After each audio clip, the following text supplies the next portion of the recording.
Dijimos algo en los insulares de Melo, Néstor, el pedacito de cómo se aprecia ahí un apocalipsis. Vemos aquí a Ferreira en El Poeta, cuando Ferreira dice: con amor miro al mundo, con amor los aplausos llenan mi ser, le canto al amor, al sentir, al sufrir, a todo lo que sea humano.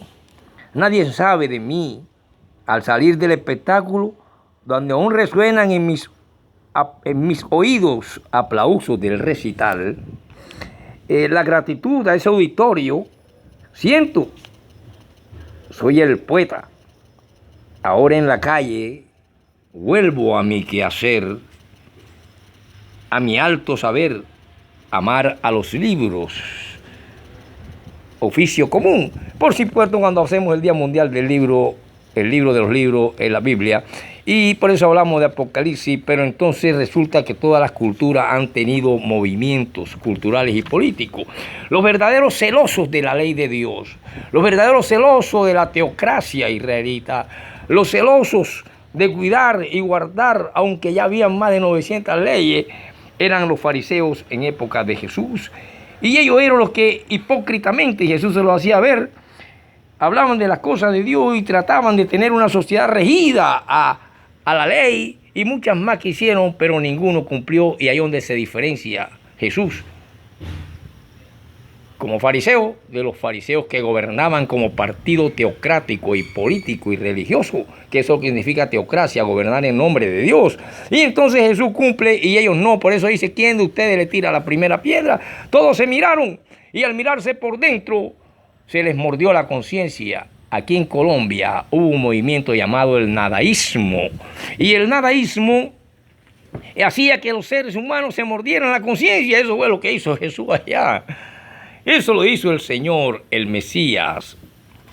El Señor, el Mesías, fue el que hizo que se mordieran la conciencia, y ahí se convierte en un fariseo superior a los demás fariseos, porque aquellos no cumplieron y Jesús cumplió la ley, que nada más eran 10, mientras que ellos tenían 900 y no cumplían ninguna, ni la del sábado, ni nada de esas cuestiones, porque mataban a cualquier persona que salía el sábado. Entonces Jesús hizo que se mordieran la conciencia, y por eso existen movimientos literarios. Allá en Israel, en esa cultura, eran movimientos teocráticos que se reían bajo el poder de quien dominaba. Aquí, por ejemplo, dominan los uribistas, o de pronto dominarán los petristas, o dominarán los padreollistas, y etcétera, etcétera. Son movimientos, pero las estructuras de una sociedad, sus estructuras socioeconómicas y políticas, siempre serán regidas por las riquezas que Dios ha dado en el suelo, el subsuelo y el aire de una nación, y según su riqueza deben vivir sus habitantes. No sé por qué hay tanta miseria en Colombia, hay tantos rateros y tanta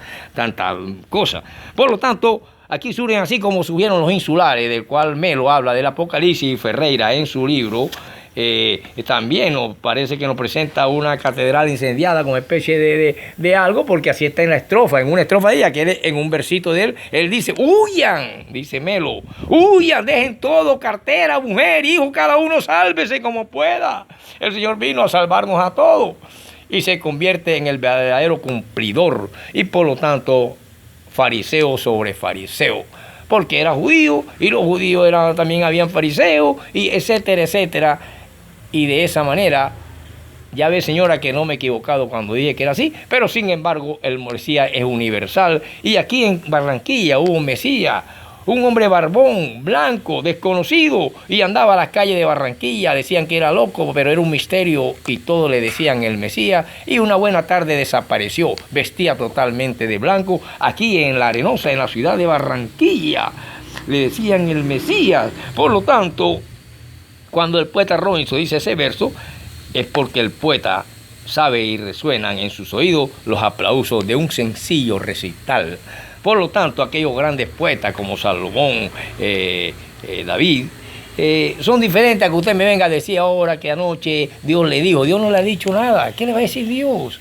Debe tener alguna neurona rota, y ya eso necesita de ciertas cuestiones de profesionales en psiquiatría y psicología, etcétera, etcétera. Ya eso es otra cuestión, ya eso ni siquiera es religión, eso es otra cuestión.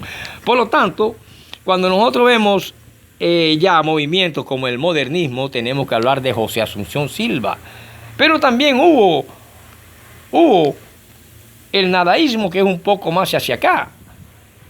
Y entonces, al haber el nadaísmo que hacía morder la conciencia, así como Jesús le hacía morder la conciencia a los fariseos, que eran los celosos cuidadores de las cosas teocráticas, o sea, del gobierno de Dios. Y entonces Jesús le demuestra que ellos realmente como fariseos no cumplían la ley de Dios, y él, que nació en esa época de fariseo y que se bautizó en el Jordán, sí la cumplió, por lo tanto era el fariseo de los fariseos. Entonces, ¿qué pasa? Que el nadaísmo, ya hablando acá en Colombia, tuvo una gran figura llamada Gustavo Arango. Y Gustavo Arango nació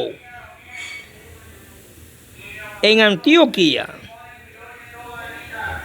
allá en el año de 1950 y pico, y murió en un accidente automovilístico en la vía Tuna en el año de 1976. Por lo tanto, nos ocuparemos de dos movimientos después de los insulares, que nos interesa un poco a los poetas más modernos, así como Ferreira, cuando lee El Poeta, y que dice que aún resuenan los aplausos en sus oídos después de salir del recital, como si fuera Héctor Lavoe después de bajar de un escenario, o Diomedes Díaz. Pero un poeta es grande y Diomedes Díaz es grande porque sus poemas eran poesía, y lo mismo los de Héctor Lavoe, que eran poesías sociales y de protesta, como lo hace Rubén Blades, etc. Entonces, por eso deben comprender y entender a los poetas. Mucha gente dice que ya eso de poesía pasó, pero sin embargo, el poeta nos dice: con amor miro al mundo, y el amor jamás desaparecerá, y por amor murió Jesucristo, haya sido fariseo o no fariseo. Lo único que Jesucristo no fue cristiano,